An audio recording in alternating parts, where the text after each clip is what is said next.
নমস্কার, নতুন বাংলা থেকে বলছি সন্ময় বন্দ্যোপাধ্যায়। ঠিক 5 দিন হাতে, সোম, মঙ্গল, বুধ, বৃহস্পতি, শুক্র। 29 তারিখে ডিএ প্রত্যেক সরকারি কর্মচারী, সরকারি আন্ডারটেকিং, স্কুল, পুরসভা, পঞ্চায়েত, জেলা পরিষদ, গ্রাম পঞ্চায়েত সমস্ত স্তরে সমস্ত সরকারি কর্মচারীর বকেয়া ডিএ 1/4 দিয়ে দিতে হবে। এবং এমনকি যারা রিটায়ার করেছেন, যারা 2008-এর আগেও রিটায়ার করে গেছেন, যারা পেনশন পান, তারাও রিলিফটা পাওয়ার কথা। সরকার কি দেবে? তেমন কিন্তু গতিবিধি নেই, কোনো ট্রেজারিতে কোনো খবর নেই। আইএস লেভেলে খুব সন্তর্পণে নবান্নের অর্থ দফতরে নড়াচড়া চলছে, কিছু কিছু খবর পাচ্ছি, কিন্তু সেগুলো সব ফোকাসে আনছি না, তাহলে যে খবরগুলো পাচ্ছি সে খবরের সোর্সগুলো আমার নষ্ট হয়ে যাবে। কিন্তু যদি সত্যি শেষ পর্যন্ত না দেওয়া হয়, আমি সরাসরি আজকে সংগ্রাম যৌথ মঞ্চের আহ্বায়ক ভাস্কর ঘোষের কাছে ফোনে ধরেছিলাম, তখন তিনি ওই ডিএ মঞ্চে বসে রয়েছেন গভীর রাতে, ওই শহীদ মিনার ময়দানে। সরাসরি তাকে বেশ কিছু প্রশ্ন করেছিলাম। আপনারা যে ফোনগুলো আমাদের দফতরে মাঝে মাঝে করেন, সেই নির্দিষ্ট ফোনগুলোর তথ্য নিয়েই আমি তাকে প্রশ্ন করেছিলাম, জিজ্ঞেস করেছিলাম যে দেখুন, 2008 সাল থেকে 2019 সালের মধ্যে যারা চাকরিতে রিটায়ার করেছেন বা চাকরি করেছেন, আর তারাই কি বকেয়া ডিএর এফেক্ট পাবেন? না, তার আগেও 2003, 4, 2, 5 বা আরও আগে যারা রিটায়ার করেছেন অথচ পেনশন পান, সেই পেনশনে কি কোনো এফেক্ট থাকবে? ধরুন কেউ মারা গেছেন, তার পরিবারের, তার স্ত্রী হয়তো পেনশনটা পান, তাতে কি কোনো এফেক্ট থাকবে? আমি সমস্ত প্রশ্নগুলো নিয়ে গিয়েছিলাম সংগ্রামী যৌথ মঞ্চের আহ্বায়ক ভাস্কর ঘোষের কাছে। আরও বেশ কিছু প্রশ্ন করেছিলাম। সেই প্রশ্নগুলো ভাস্করবাবুর মুখ থেকেই শুনুন, প্রশ্নের উত্তরগুলো ভাস্করবাবুর মুখ থেকেই শুনুন। আর হ্যাঁ, আমরা একটা নির্দিষ্ট টেলিফোন নাম্বার ভাস্করবাবুরা দিয়ে রেখেছেন, হেল্পলাইন নাম্বার, সেই নাম্বারটা আমরা স্ক্রিনে দিলাম। আপনাদের যে কোনো ডিএ সংক্রান্ত ব্যাপারে সহযোগিতা লাগলে সরাসরি ভাস্কর ঘোষকে, মানে তার এই পার্টিকুলার হেল্পলাইনে ফোন করবেন, ফোন করে তাকে জিজ্ঞাসা করুন, প্রশ্ন করবেন। এবং তারপরে যদি কোনো সমস্যার সংকট থাকে, যেগুলো জানানো দরকার, ভাস্করবাবুকে জানানো দরকার, আমাদের বলবেন, আমরা চেষ্টা করব সেগুলো ভাস্করবাবুর কাছে পৌঁছে দিতে। কিন্তু এই নির্দিষ্ট নাম্বারটা দিলাম।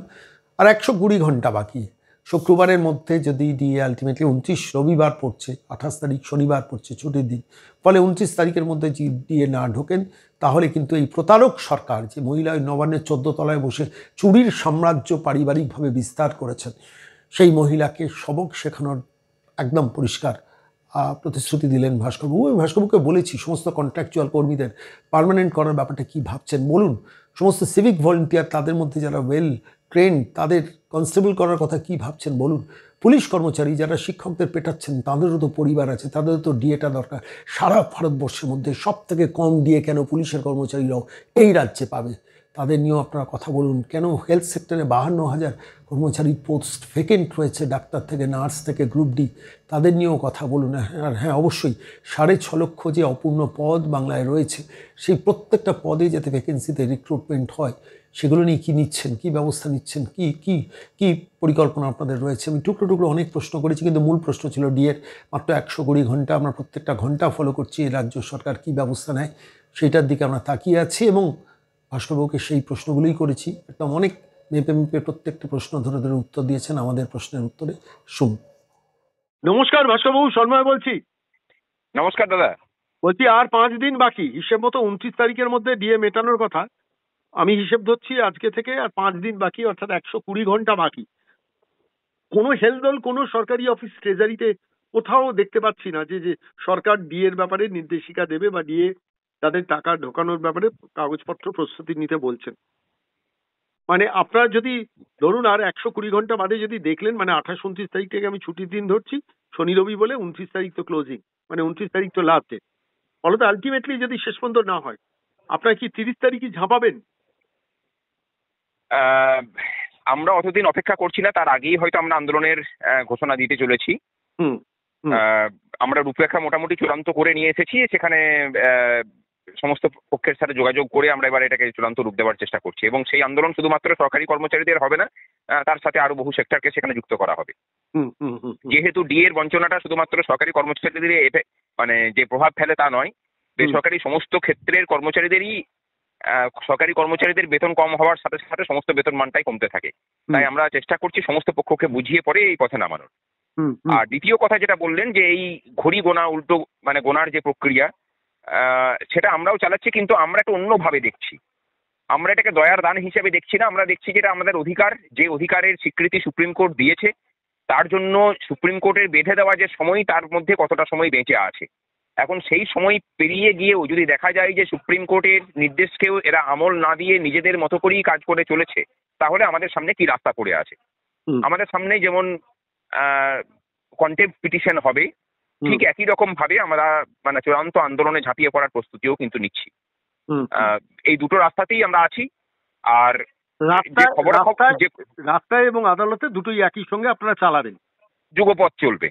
এবং যে কথাটা বললেন যে আমরা কোনো খবর পাচ্ছি কিনা, দেখুন আমরা সেভাবে কোনো খবর সরকারের ভিতর থেকে ওইরকম ভাবে খবর নিয়ে সেটাকে স্পেকুলেট করতে আমরা রাজি নই। আমরা মনে করি যে এটা কর্মচারীদের আইন স্বীকৃত অধিকার সরকার দিতে বাধ্য। যত দেরি করবে সরকারের অসুবিধার পাল্লাটা ততটাই ভারী হবে। কারণ এটা আগেও আমরা বলেছি যে সরকার এখন যাই করবে, যেটাই করুক না কেন, সেটাই কর্মচারীদের পক্ষে ভালো হবে। হয়তো আপনি জিজ্ঞাসা করবেন যে 27 তারিখের মধ্যে এটা না মানলে কর্মচারীদের কি এমন ভালো হতে পারে। হয়তো এমনও হতে পারে যে তারপরে যে শুনানি হলো সেই শুনানিতে হয়তো বললো যে না আর কোনো কথা শুনতে রাজি নই, আমরা এটাকে খারিজ করে দিলাম, বা 50% ইমিডিয়েট তুমি মিটিয়ে এসো অমুক দিনের মধ্যে, না হলে তোমাদের বিরুদ্ধে এই ব্যবস্থা হবে। এটাও হতে পারে, সেটা আরো চাপ বাড়বে সরকারের কাছে। সুতরাং আমরা সমস্ত জায়গাটাকেই পজিটিভ হিসেবে দেখছি, কোনো রকম নেগেটিভিটি দেখার ব্যাপার নেই।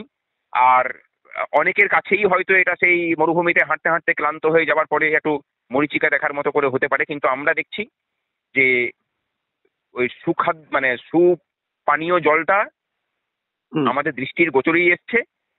সেটা এবার কত তাড়াতাড়ি আমরা পৌঁছাতে পারি সেটা নির্ভর করবে। আদালতের লড়াই যেমন আছে, রাস্তার লড়াইয়ে কতটা বল সঞ্চয় করে আমরা ঝাঁপাতে পারছি তার উপরে।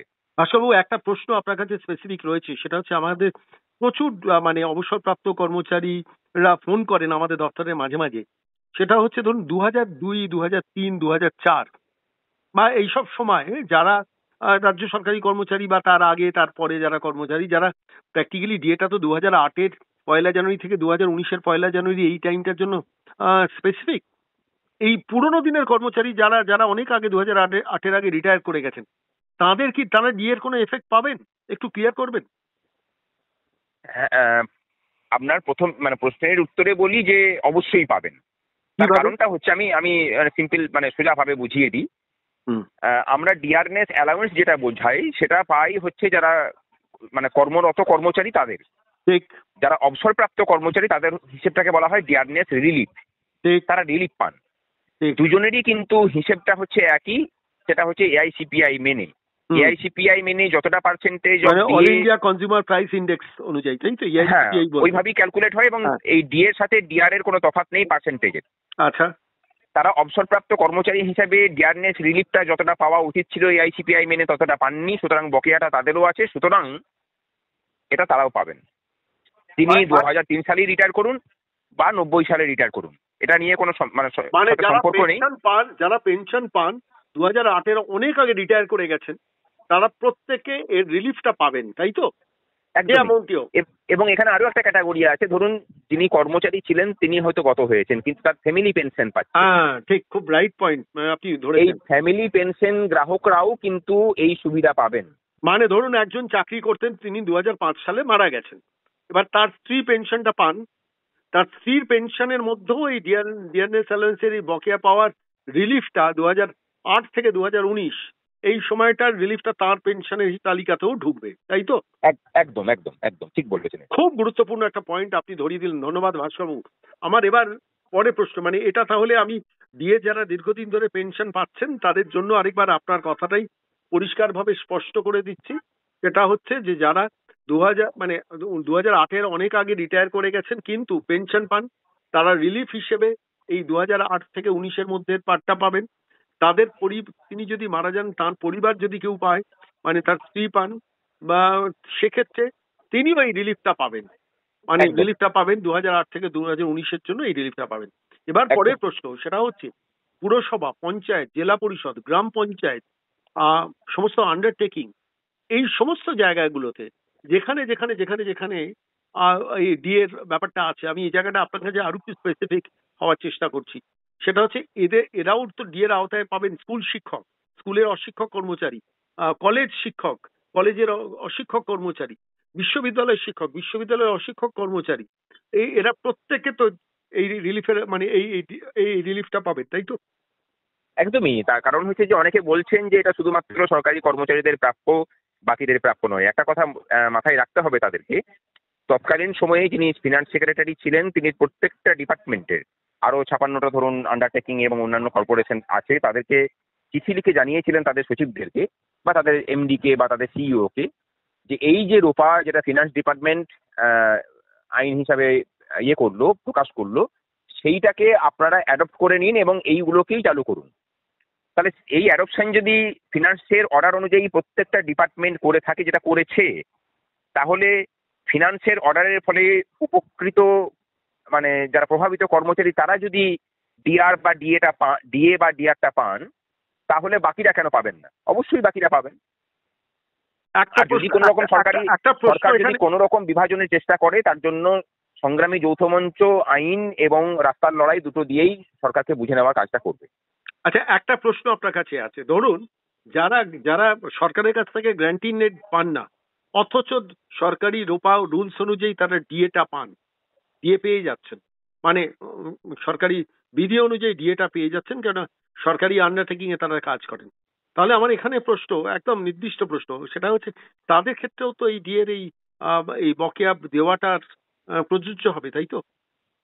অবশ্যই অবশ্যই। এবার এইটাকে যদি সরকার মারার চেষ্টা করে, না, তখন তো আমরা ব্যবস্থা নেব। আমরা তো বলছি সেই দায়িত্ব নিয়েই সংগ্রামী যৌথ মঞ্চের আপনাদের নির্দিষ্ট যে ফোন নাম্বারটা আপনারা দিয়েছিলেন 9474305665, এই নাম্বারটা তাহলে আমরা প্রকাশ্যে দিতে পারি তো, আপনাদের হেল্পলাইনের নাম্বারটা?